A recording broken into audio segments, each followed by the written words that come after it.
Ambassador Volker, welcome to the border zone again. Thank you. You were with us a year ago, and thank you for coming to Georgia again.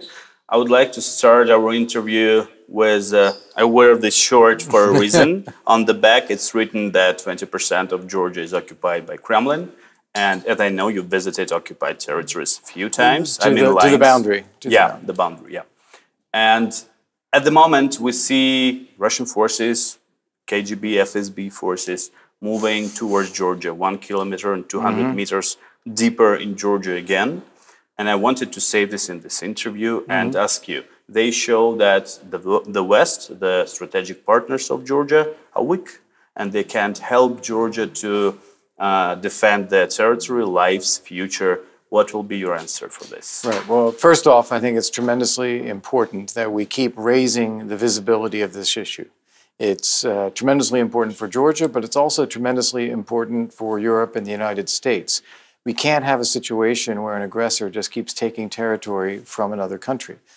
This needs much higher international visibility and ought to have some international dialogue around it. And getting back to the point where we are talking about the 2008 ceasefire, and that Russia needs to do what it said it would do in 2008 to implement that ceasefire. And that's not happening at the moment. I know this has been on the radar of Secretary of State Pompeo. I had a chance to hear him talk about that.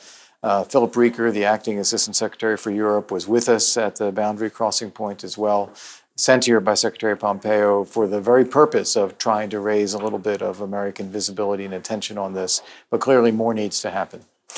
Do you, in DC, not you, maybe you are here from time to time, in DC people understand that it's ongoing aggression and boundaries are moving and people are dying from time to time and being kidnapped all the time, every week.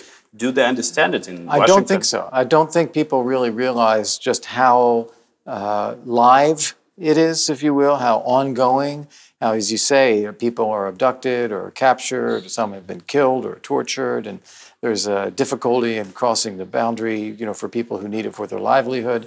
It disrupts the lives of local people tremendously, and I don't think people fully understand that that's actually what's happening. And as you say, there are a few people who know because they visit Georgia, they know Georgia, but the vast majority don't, and I think it needs higher visibility. Assistant Secretary Rieker yesterday, he stated, again, repeated the support of United States to Georgia, and et cetera, but why can't this support be expressed by, for example, sanctions list in regard to Georgia? We don't have it. Yeah, that's a great question because we do have sanctions on Russia for a number of other reasons, to the point that people are beginning to wonder what other sanctions would make sense in general, because we've sanctioned Russia for a variety of reasons and also increasingly harsh sanctions. But I do think that this deserves greater visibility. And what I would argue is that more than sanctions per se, at least not initially, I would argue that we need a better format for focusing attention on Russia. Right now, this Geneva process that we have doesn't meet at a senior level. Russia does not engage in a serious way, and it's a process that doesn't actually get to the core of the issues. And I think we should be thinking about, are there ways we can get greater pressure, not just the U.S., but also France and Germany, European Union, which negotiated the ceasefire, that should have a stake. Is it an interest of so-called joint West to support Georgia on the same level as Ukraine, for example? Because as we see, it's just statements all the time. And increasing of weapon or sanctions or something else. Sanctions is not about countering Russia's actions. Sanctions for Georgia could be one more a proof of understanding of what's going on in Georgia. Well, the purpose of sanctions is to change the policy. That we'd like to see different behavior. We don't want to be in the position of sanctioning. In the best world. Right. We don't want to be sanctioning Russia, but we've got to do something to get Russia to change its behavior, what it's doing. And I agree with you. I think there should be as much international focus on the occupied territories in Georgia as there is in Ukraine. One of the reasons that it is a diminished level of attention is that it has been so long. It's been 11 years. And also because the level of violence, as bad as it is here, is far worse in the Donbass, where you have people killed on a weekly basis. 9 people were kidnapped in August on Georgian occupied territory. So it's aggression of the Kremlin, and of course, I would like to ask you, for example, when you come back to DC to talk more about this current situation here.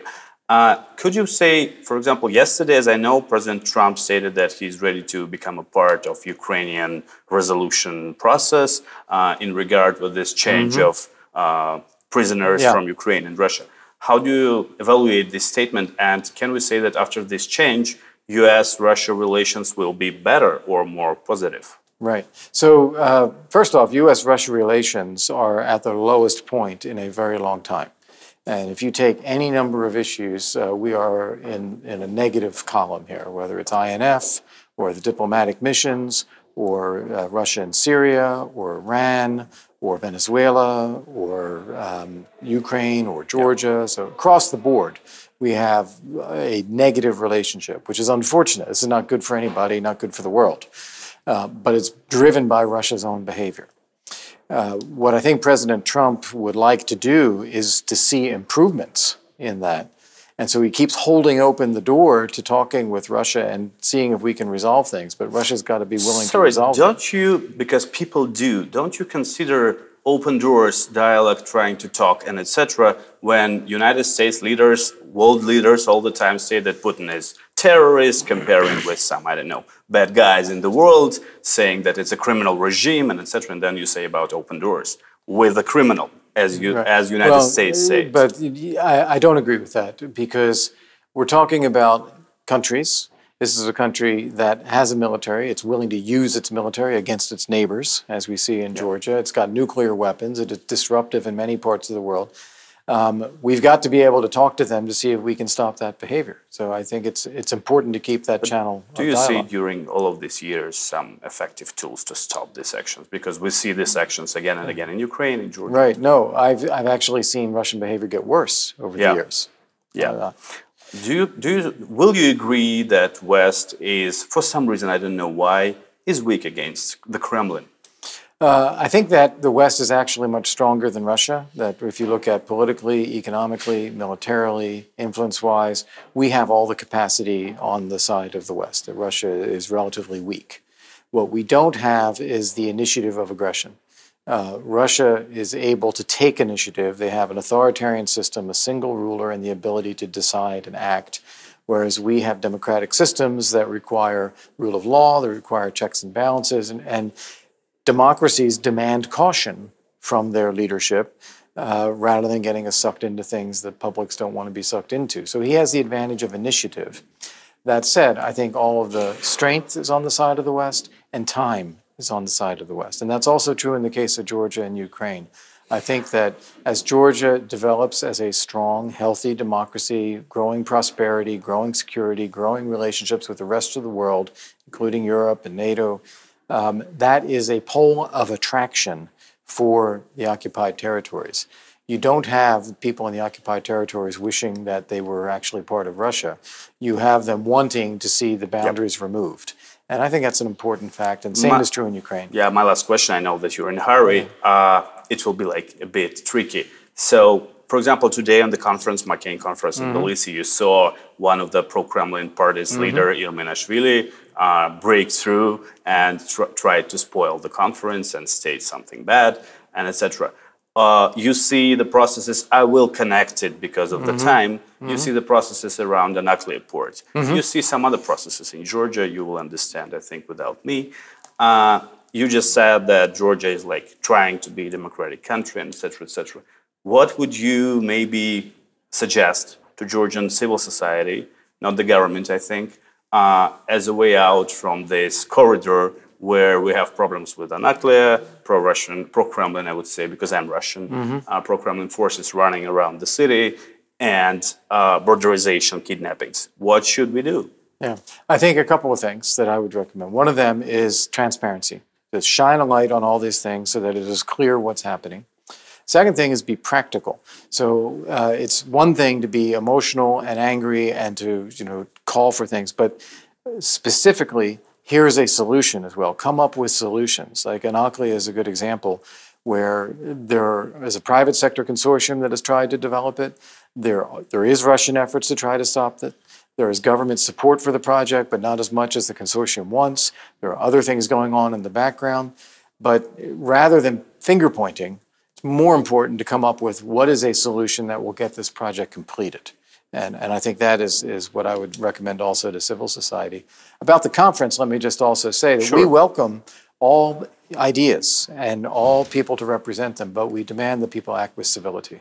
I would like you to mention the last thing. You know that Irme Inashvili, leader of Alliance of Patriots, she came because of the statement of deputy head of NATO, Mr. Rasmussen, who said that Georgia should think about joining NATO without Abkhazia and South Ossetia.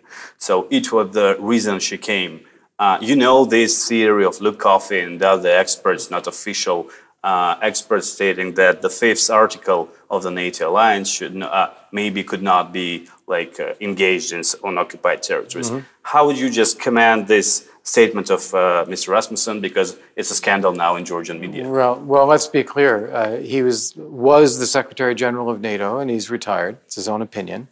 Secondly, what he is being asked about is concerns about whether Georgia or NATO would be expected to use military force to recover the occupied territories.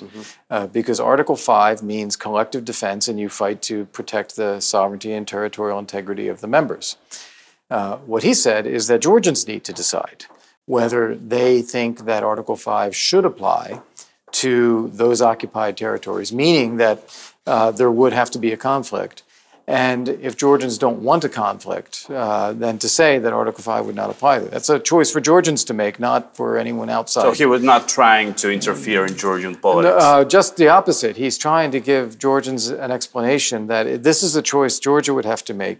And if the Georgians decide that they're willing to say, don't apply Article 5 here, just for the rest of the country, then talk to NATO about that and see whether something can be arranged. From a NATO point of view, NATO does not want to be taking in territories that would require them to immediately enter into a conflict.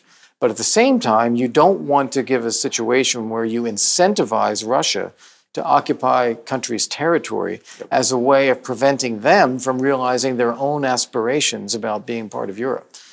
So you don't want to give that incentive to Russia either. Thanks a lot for your time. Thank you for coming to Georgia and supporting Georgia all the time. And please say the words about the situation on occupied territories in Washington for people to know. Thank you very much, Didi Madloba. And I will. Okay. Thank you.